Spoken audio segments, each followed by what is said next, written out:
안녕하세요. 오늘은 산만한 우리 아이 집중력 있는 아이로 바꾸기입니다. 우리 아이가 산만하다는 이야기를 들어보신 적 있으신가요? 산만하다는 것은 활동에 집중을 하지 못하고 있다는 의미입니다. 산만한 우리 아이의 행동을 그대로 방치해 두면 어떻게 될까요? 그렇다면 교우 관계에도 또 학습적인 부분에서도 반드시 문제가 생길 것입니다. 그럼 산만한 아이 고칠 수 없나요? 물론 개선할 수 있습니다. 그러려면 부모님들께서 개선을 할 수 있는 방법을 우리 아이들에게 알려주셔야 합니다. 먼저 우리 아이가 산만한지 확인을 해보셔야 될 것 같아요. 제가 지금부터 6가지 이야기를 할 텐데 그 중에 몇 가지나 우리 아이에게 해당이 되는지 한번 확인해 보시길 바랍니다. 첫 번째, 수업 시간 또는 선생님과 이야기를 나누어야 하는 시간에 자신의 이야기만 끊임없이 한다. 상대방의 이야기를 듣지 않는다.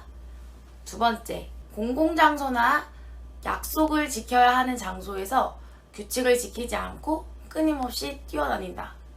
세 번째, 방금 전 설명한 이야기들을 되묻는다.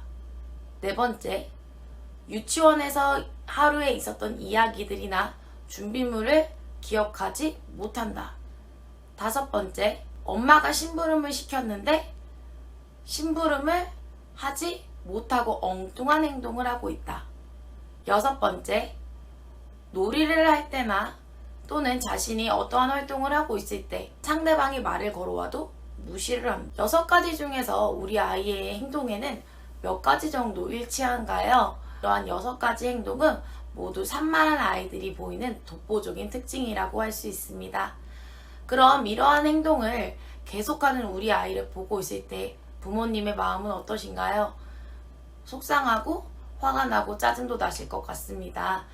이럴 때 대부분의 많은 부모님들께서는 아이들에게 너 왜 이렇게 집중을 안 하니? 너 자꾸 이럴래? 하며 아이를 야단치기도 하시고 매몰차게 대하기도 하시는데 사실 이러한 방법은 우리 아이를 더 산만하게 할 뿐 전혀 도움이 되지 않습니다. 그럼 산만하다의 반대말은 무엇일까요? 경청입니다. 경청의 의미는 무엇일까요? 상대방의 말과 행동에 집중을 하고 상대를 존중해주는 태도입니다.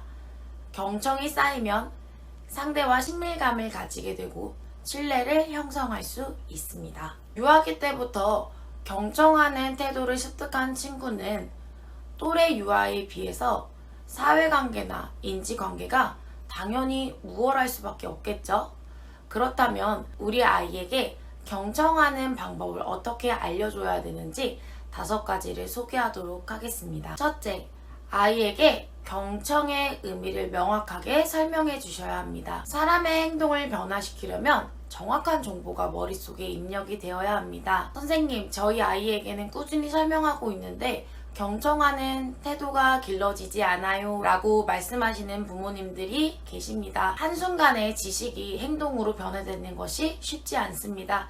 마치 어른들이 습관을 가지고 있는 것들을 한 번에 수정하지 못하는 것과 일치합니다. 하지만 아이들은 아직 성숙하지 못한 존재이기 때문에 의지와 목표가 어른들에 비해 현저히 떨어집니다.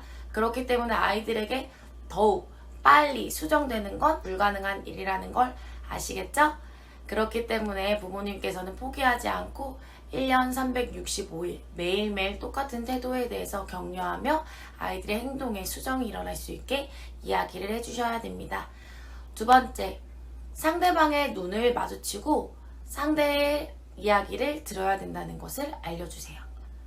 세 번째, 상대의 이야기를 들을 때 내가 이야기를 이해하고 있음을 알려주는 고개를 끄덕거리는 몸의 제스처가 있다는 것도 알려주시면 좋습니다. 네 번째, 상대방의 이야기를 들을 때에는 단지 눈과 고개로만 이야기를 듣는 것이 경청이 아니라 손과 발, 모든 행동을 집중하여 상대방의 이야기를 들어야 된다는 것을 알려주세요. 마지막으로 이야기를 하다가 궁금한 점이나 모르는 부분이 생겼을 때에는 상대방의 이야기가 다 끝난 후 질문을 하는 것이 올바른 경청, 대화 방법이라는 것을 이해시켜 주시면 좋겠습니다. 기본적인 경청 방법이지만 아이들이 꼭 숙지해야 되는 아주 중요한 요소이기도 합니다. 경청하는 자세를 가지면 우리 아이의 산만함은 물론 집중력도 뛰어나 학습하는 자세까지 두 마리의 토끼를 얻을 수 있을 것입니다. 다음 시간에는 우리 아이들에게만 경청하는 방법을 알려주는 것이 아니라 아이들의 거울인 부모님의 경청하는 소통 방법에 대해 이야기를 나누려고 합니다. 우리 아이에게 모범이 될 수 있는 부모님이 될 수 있게 우리 함께 노력하면 좋을 것 같습니다. 다음 시간에 뵙겠습니다. 안녕.